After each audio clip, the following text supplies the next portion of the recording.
Good afternoon and welcome to UK Column Live from our studios in Plymouth, England. Today the 14th of August and welcome into the studio Mr. Roger Hayes, Chairman of the British Constitution Group. Roger's going to be joining in the news production today and also we'll be talking a little bit about his experiences. Roger's recently been in Liverpool prison, having been fighting hard through the British Constitution Group and as an individual to try and expose fraud and corruption in this country. So we'll be hearing more about that later. Now, for today's news, we've got a fairly heavy focus on the military. It's quite interesting that looking across the spectrum of daily newspapers and having a look at what the mainstream media are talking about at the moment, the answer is it's very little. And of course, what's happening at the moment is we have MPs are all abroad, leaving the country in the capable hands of Mr. William Hague. Some people have their concerns. But of course, the other major issue is that the Olympics are now over, so the mainstream press and media and BBC are desperate for stories. So we've had a look at some of the issues that have come up, and we thought the subject of the military was an important one. So if we just have a look at the first slide, this is really a very interesting story which is focusing on the fact that Wing Commander Peter Dolby, who was the man responsible for the military's Olympics planning, has come out with some quite outspoken comments about what the actual effect on the military has been of those deployments to underpin G4S security. If I just call up some of his comments, if we can make it. He said that we were originally planning to provide niche capabilities. When the requirement for venue security was doubled, that was a bit of a game changer. We had to generate 18,000 people. That does not mean that there are 18,000 spare people. It means that the government has prioritised for the Olympics. And it'll take 2 years to recover from this, to get back to normal and to get everything back into kilter. We can't expect them to go back to normal routine very easily. So what the Wing Commander is pointing out very simply is that out of nowhere the military were called to put in a substantial effort to support lapses in Olympic security by G4S. And whilst I'm sure the government would like those lapses by G4 to be buried as fast as possible, the Wing Commander is pointing out that there is going to be repercussions on the military for some time. And that makes sense because, of course, leave was cancelled for many troops, so they still have that leave to come. And it would also have interfered with training periods for the troops. So the statement by the Wing Commander clearly is common sense. But he goes a bit further because what he then starts to point out is that there's a danger at the moment that the military are being cut steadily by the Conservative government. So he adds, the country needs a military for more than war fighting. It just shows you the dangers of pulling the military down. I'm sure that there are some people who think that if we're a smaller military power, we will be less likely to get involved in international operations. If we shrink the military, do we really understand what we're losing?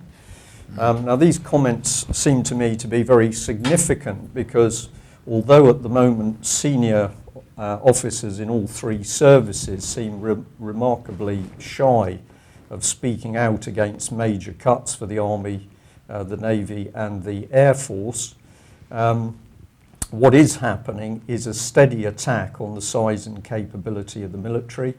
And the UK column has now been highlighting for some years that the intention is to reduce the British Army simply to a home defence force, which of course leaves us very, very vulnerable if there are any major incidents. And of course we're already seeing Europe starting to show signs of destabilising. In which case we would need those armed forces. But the key point about that, which is quite fascinating, is one of the most important aspect of any country is defence. And the government has been telling us for so many years that the risk of terrorism is real. And when it comes to defending the country against terrorism, what do? They bring in a private corporation, which proves to be completely inadequate. It was an absolute farce. And then when we need our army to step in to do the job that they should be doing anyway, defending the nation, we're putting massive resources on the army because we don't have enough, the military, because we don't have enough personnel. Yeah. And what are the government talking about? Cutting them down further. It's extraordinary. Well, I think I totally agree with that, Roger. There's a thread through the information we've got for viewers today. And part of it is you look at what's happening, you look at what politicians are saying, and you have to ask yourself, are these people dealing in the real world? Are they talking common sense? And I would suggest that they're not talking common sense. But they are working to an agenda, of course. I think that's where it exposes that when they all of a sudden they start to say these things, it seems to be in direct contradiction to the reality. Yeah. And you think to yourself, well, why are they actually saying this but doing that? And the answer, of course, is that they're working to a different agenda. Yeah. And the agenda is a deliberate decimation of the British armed forces so that when the need arises, they will have the excuse to say, oh, we need to call in the European Union. That's absolutely correct. That's the agenda. Yeah. And of course, the UK column exposed that just prior to the Tory government coming into power, a whole series of talks had taken place about the integration, the partnering of the British and French military. But what was so extraordinary was that this series of meetings had not taken part in Westminster or within some sort of government location. The meetings had actually been held as part of the Franco-British Council, which is in fact a charity, and serious decisions on British strategic defence were actually taken in the home of the British ambassador in Paris. The UK column was the only newspaper to pick up on this. And of course, most people were fairly stunned when Cameron came into power, and the next minute he announced that the government had tied us into a 50-year military partnership with the French. But of course, this was disingenuous at best, a lie, probably, because this had all been organised. Are you suggesting that Mr. Cameron's not telling the truth? I think there's a large possibility that Mr. Cameron's not telling the truth on many issues, but this particular one, we can show that a whole series of discussions took place behind closed doors about the defence. And you ask yourself, what power, what is the position of a charity, the Franco-British Council, in getting involved with defence matters? So a government can't bind its successors. Right, that's the doctrine, isn't it? That no government can bind its successors, but behind closed doors, a group of individuals can. So Cameron is saying, I'm sorry, we can't do anything about this because sometime in the past, somebody behind the closed doors made this agreement with somebody else, and therefore this government no longer has the authority to change those things for our benefit. Yeah, it's consistent, isn't it? That the government keeps saying there's nothing we can do because we no longer have the authority. So they have abdicated their authority, not just on things like banking and the creation of new laws, but now we also have the doctrine that the government can no longer interfere with military decisions that have been made vis-a-vis our own defence, because someone somewhere behind the closed doors has actually made the decision on behalf of the so-called government. It's incredible. It's absolutely incredible. Well, we're seeing this coming to the surface more and more. We're going to talk a little bit about the importance of a free press in a minute with one of the articles. But if we just continue on through this story, we come to this gentleman, the Defence Secretary, Philip Hammond. We'll put on screen some of his comments, which I know you and I have been talking about before the programme. But let's just set the scene with who Mr. Philip Hammond is. I've got an excerpt here from the Conservative Party website, and it says that he comes to the Cabinet from a, quote, a wide-ranging background of hands-on business experience in small and medium-sized companies in manufacturing, property and construction and oil and gas, both in the UK and elsewhere in Europe. He was brought up in Essex. He attended a local state school, and then he went up to Oxford to study philosophy, politics and economics. Well, politics from Oxford, that will say something. This is the background of the man who's now been given serious power with protecting us in this country. So if we just have a look at what he's actually said with regard to the statements by Wing Commander Dolby. The failure by G4S to meet the security requirements illustrated the different approaches taken in the private and public sector. I still think that in general there's a lot that the public sector still has to learn from the way the private sector does things. I'll just read that sentence again. I still think that in general there's a lot that the public sector still has to learn from the way the private sector does things. But the story of G4S and the military rescue is quite informative because as two models of how to approach a problem, you could not get two greater extremes than the G4S model and the military model. So now, G4S got it wrong. The military got it right because they were well, that's at short notice. So you would think that what he's going to say now is that we look to the military to get it right and the private enterprise got it wrong, but he doesn't say that, does he? Well, you're absolutely right. Yeah. You just look at, we're really here analysing the words coming out of this gentleman's mouth, and you would think that's what he was saying. So it's gobbledygook, isn't it? I mean, with the private sector, the public sector needs to learn from the private sector. Yeah, but we've the just private seen sector got it wrong. We've just seen a shambles with G4S, which we can, I think we can say with some pride that the UK column helped blow that little issue open with the with the information provided by the G4S whistleblower Ben Fellows that was never picked up in the mainstream media. But we had an utter shambles. We had insufficient people. We had people not being trained properly. We had G4S senior officials certainly not wanting to come onto the UK column news for an interview. So there was a shambles. The military is called in to cover for that shambles. And this gentleman is suggesting that the military should learn. So if we look at what he goes on to say, I'll read it obviously because we've got some people who are just sound only. The G4S model says here is a cost envelope within which I have to deliver an outcome and therefore I have to do it incredibly leanly. I have to do it with very little resilience, a very lean structure with lots of dependence on self-motivation by people in the workforce, scheduling their own shifts, for example, by accessing an internet site. The military comes at it from the exact opposite extreme. What's the job that needs to be done? Okay, we'll do it. Whatever it takes, we'll pour in massive over-resourcing, massively heavy structures and management. So it's quite unbelievable. So this gentleman, who's the defense secretary, is having a go at the military, who got it right, and he's highlighting the benefits of private enterprise because it's lean to the point of it being completely incompetent. Absolutely. Right, it becoming a total farce. And it also emphasizing the motivation of individuals. So what we're saying is that the defense of the nation is now fortunate to be able to rely on individuals motivated by the use of accessing an internet site. Well, it's gobsmacking. It's absolutely incredible, isn't it? Is this man actually sane?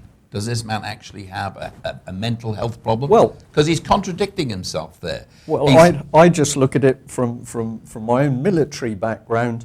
What is this man suggesting? We should defend the country by having troops turn up and, well, I'll just check what my schedule is by the internet today. Should I be going to sea today? I don't know. I haven't checked the internet. Now, this man, well, it says here the Conservatives are boasting that he's been to Oxford and he's studied philosophy, politics and economics. And if we look across the government at the moment, we can see all sorts of people like Mr. Hammond. We are supposed to look at these people for their intellect, their capacity. It's funny, isn't it? A lot of these members of parliament that come through Oxford and have studied politics at Oxford have these very strange... Do these people usually go on and retrain, through, or at least extend their training through Common Purpose? Is that the link there? Well, I think it's very interesting that we are now starting to highlight the fact that the subversive Saul Alinsky, he's dead now, but his subversive policy is now fully embedded into the Conservative policy-making organisation, and the same for Labour. If we either say that this man was capable enough to go to Oxford, but he's got some very strange views, or he knows exactly what he's doing. It's the agenda coming to the fore. It's politics by contradiction. Yes. Yeah. And it doesn't matter what happens, they always come to a conclusion which seems to be at odds with the facts, because they must follow an agenda. And the agenda is to collapse the British military. To destroy the military, and any excuse, even though G4S made a complete mess of the whole thing, he is forced to actually say, didn't they do a good job? Wasn't it wonderful? Because the agenda dictates he's got to do that. Yeah. If this man is working to actually help collapse the ability of Britain as a nation state to defend the nation, if he's working to collapse structures, then this man is doing a good job, isn't he? Do you know what we've got? We have got agenda politics.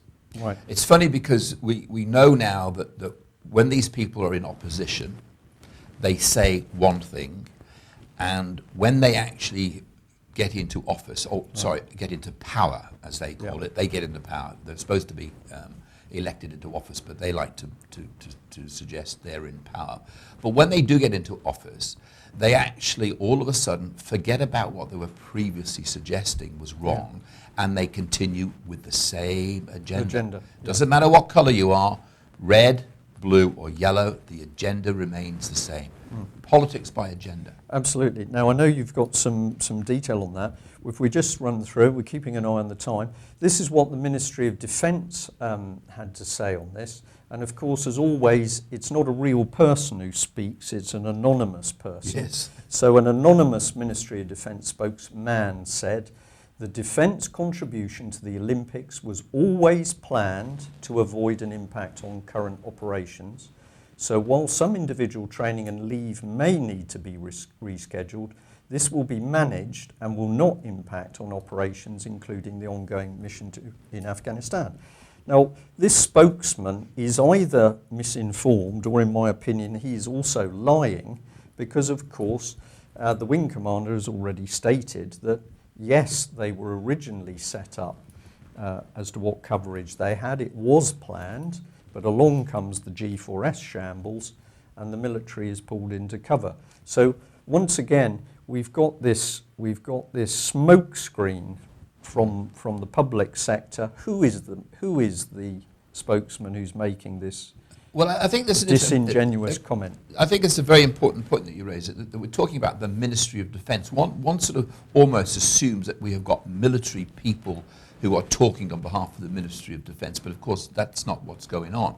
We've got the Army Chief who's actually spoken on behalf of the military, and he has said this is just not good enough, things are going wrong. The wing commander. Wing commander, and on the other side of the fence we've got somebody from the Ministry of Defence, somebody who we don't know, probably trained by our favourite people at Common Purpose, who comes out and makes this extraordinary statement, well, we planned it all along. But they may think that they planned it, but they forgot to tell the military. So credible stuff, isn't it? Yeah, absolutely. Keeping an eye on the time, we just move on here. This is obviously a Daily Mail story. I've taken it from the Daily Mail about the warship HMS Westminster, which has just returned back to UK. It's extremely sad. One of the sailors on board HMS Westminster, Timothy McCall, 27, disappeared on a night out in Dubai and has not been seen since. And the reason that I decided to bring this story out on the UK column, we've got a photograph of the sailor himself here, we can see a bit of a close-up, is the fact that this is really the first that the mainstream press has talked about this issue. Here is this man. He's a member of the military. Yeah. The ship's in Dubai. He disappears.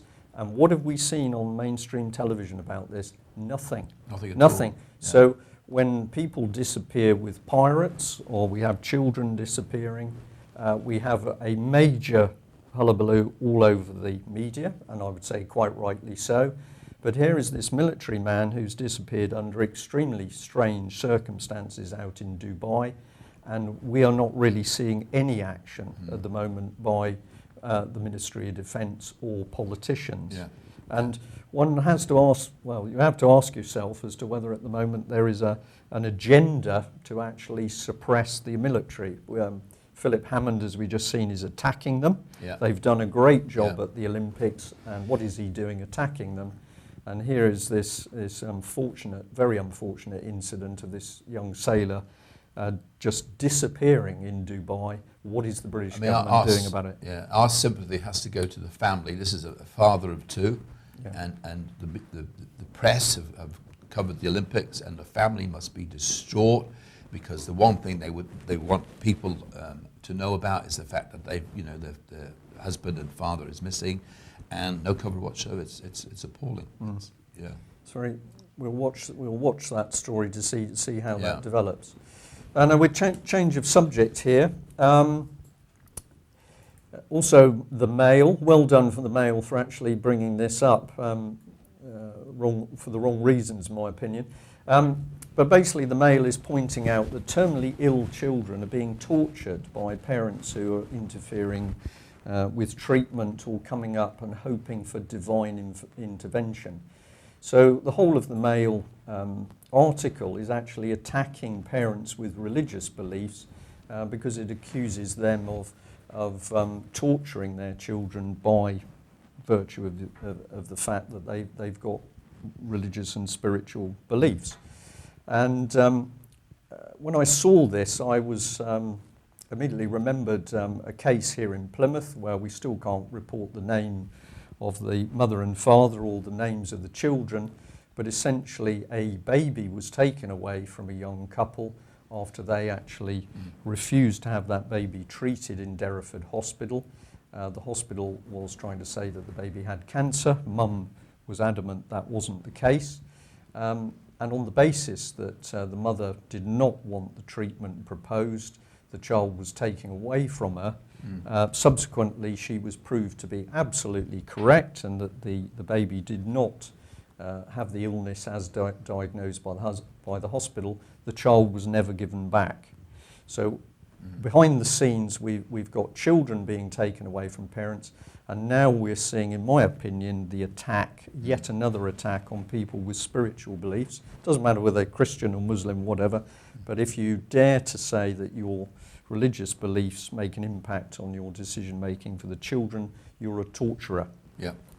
Key word there, is it? Tortured. Yeah. We can contrast this with this excerpt. It's a very interesting little article, which is, I'll just read it out. It says, a UK group devoted to helping parents customise appropriate vaccination schedules for their children has been targeted by British authorities for posting scientifically backed warnings about the danger of combination vaccines. And what we're seeing here is that people who are trying to warn other parents about reported dangers in vaccines and what they can do with children, all of a sudden we're now getting to the censorship. You've got to take this material off your site, even though this is not scaremongering. What the people are doing here is actually reporting bona fide scientific research documents where professionals in the medical field are also warning of the danger of vaccines. There's a few things going on here which is quite interesting, which is basically about where a parent is doing the research about whether the vaccines are safe or not, which is a parent's duty, and I believe that they're right to do so, that where they're making a decision based on being fully informed, they're being told that you can't do that. You have no right to intercede. The government will do what it wants And of course, the powerful image that we've got is that these parents are irresponsible, and the government steps in. And we do have a case, don't we, in Ireland, where the mother refused to have the double vaccine, and the child was taken from the parents. But there's also something else happening that I'm aware of, and it's in the actual health service itself. Right. We have got some individuals in the health service who have refused to have flu jabs, etc., because they're concerned about the safety of them. And they're being told by colleagues, you are being irresponsible. So there's pressure being put on people with regards to vaccines, injections, and so on and so forth. And I think what it is that we've now got this scenario where at any opportunity, vaccinations and inoculations, etc., are being almost imposed on the people generally.